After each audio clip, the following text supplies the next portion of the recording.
Not only is this Labor Day weekend, but it's also today, September 2nd, is the birthday of Henry George, one of the great Gilded Age reformers, and a guy about whom I know a lot because I actually wrote a big book about this guy.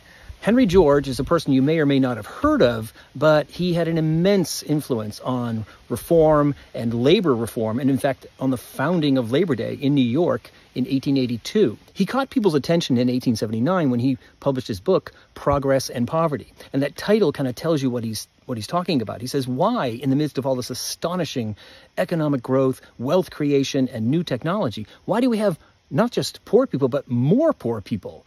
Shouldn't, all that progress reduce poverty? The book makes George very famous and very influential among other reformers and labor leaders in the Gilded Age.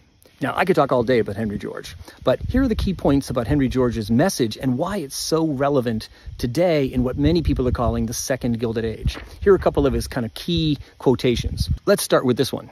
The world is pulsing with unrest. There is an irreconcilable conflict between democratic ideas and the aristocratic organization of society. We cannot permit people to vote and then force them to beg.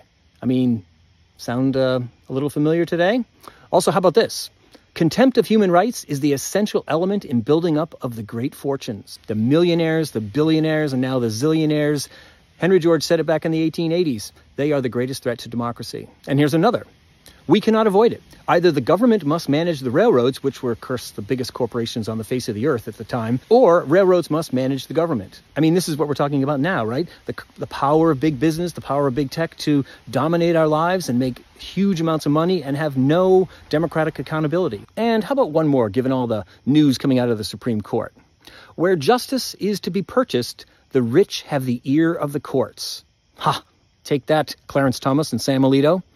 So are we living in a second Gilded Age? Well, maybe not, but we are definitely living in an age in which many of the same questions and problems and threats to democracy are really on the march. So anyway, folks, something to think about. Have a wonderful Labor Day weekend and go look up Henry George because he's as relevant as ever.